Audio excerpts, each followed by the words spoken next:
Hey, what's up everybody? Welcome to another 10 Thumbs lesson, alright? Today we're breaking down fingerstyle pattern number 2, okay? Continuing our series on finger plucking. Getting you away from your strum and getting you into more your arpeggios, okay? The powerful power of arpeggios is tremendous, and when you finger pluck some songs in the ukulele, you can really subdue the crowd and really bring them on in. Strumming's nice too, don't get me wrong, you need to know both of them, but this is definitely an important skill to have. If you haven't watched number 1, I encourage you to watch number 1 before number 2, because we're kind of building on. We're building like a tower, and it's kind of hard to start on the first floor, or start on the second floor if you don't have the first floor. So go ahead and click right here to take you to number 1, and once you have that, you can come back. If you've already done it, good job. Alright, let's go ahead and break this one down. Okay, so here's the deal. Last time I don't think I paid enough attention to the right hand. Some of our beginners got frustrated, and that's not what I want. I want this to be a lesson for all levels, okay? So we're going to take a little more time to look at the right hand. We're playing all of this in the C chord, so you should have your ring finger fretting your 3rd fret of your A string, or the string furthest away from your body, okay? Some people use their ring finger as an anchor. But you can see when we're doing these rolls, you need to adjust and use your thumb in 2 places. We will use our ring finger as an anchor in later, more complicated patterns, but for now we are using our thumb on the top string, our pointer on the C string, middle on the E string, and then our ring finger on our A string. And this particular pattern is going to go thumb, ring, middle, pointer.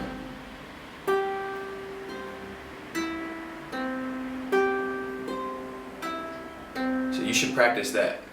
Thumb, ring, middle, pointer. Slower is faster. What do I mean by that? I mean, if you take it slow and go thumb, ring, middle, pointer. Thumb, ring, middle, pointer. Thumb, ring, middle, pointer. Thumb, ring, middle, pointer. Thumb, ring, middle, pointer. Thumb, ring, middle, pointer. Then you can work your way faster and faster and faster. But start slow, get it on your fingers, and then gradually speed up, okay? So, it might look like my fingers are floating in outer space, but this is not the case because I am putting my palm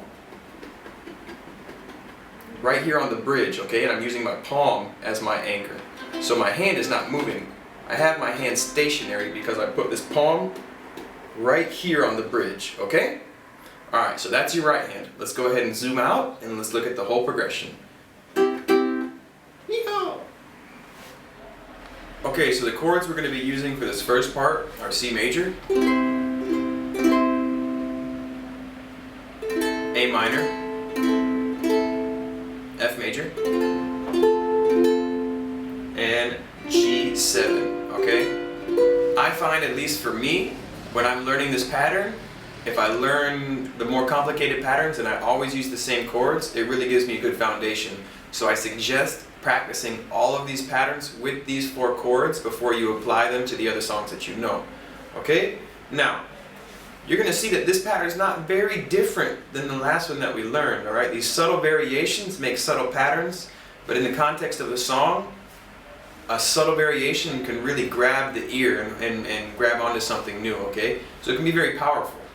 What you're going to do this time is go ahead and follow along with the tabs and see how we count it. And if you can't read tabs, go ahead and check the description. I have a good video on reading tabs to get you started. It's a fundamental ability if you're planning on learning the ukulele, especially with the internet. Okay, so we count it 1, 1, and 2, and 3, and 4, and. Okay?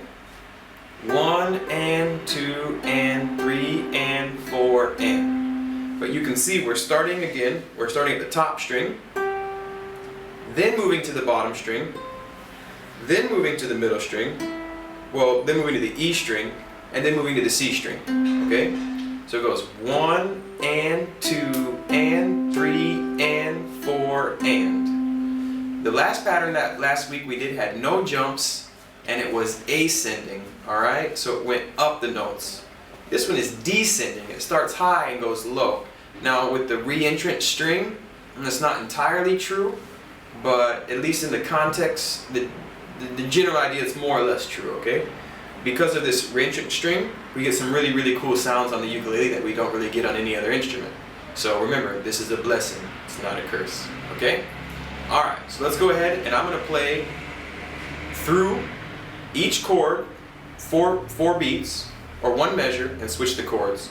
So on C, we're going to go 1 and 2 and 3 and 4 and. A minor, 1 and 2 and 3 and 4 and. F for half a measure, 1 and 2 and. G7, 1 and 2 and.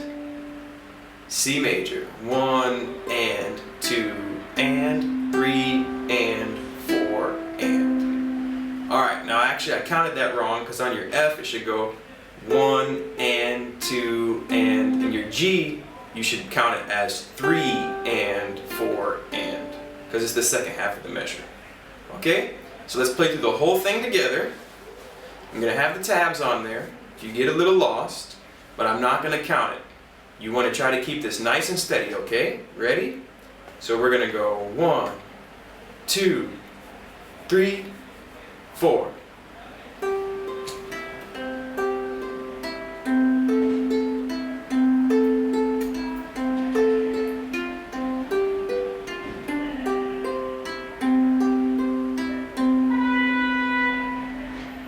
Alright, cool, we got it. Now we're going to mix it up like we did last time with some more jazzier chords.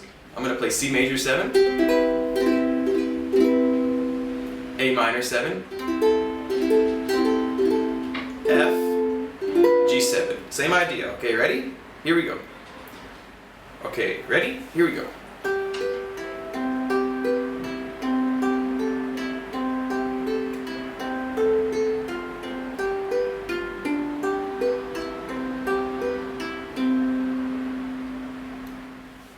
Okay, so the last thing I want you to do is go ahead and play with those patterns and mix them up, alright? You might even discover pattern number 3 when you're combining them and playing with them, okay? Alright, so that was Fingerstyle Ukulele pattern number 2. See you next Wednesday for pattern number 3.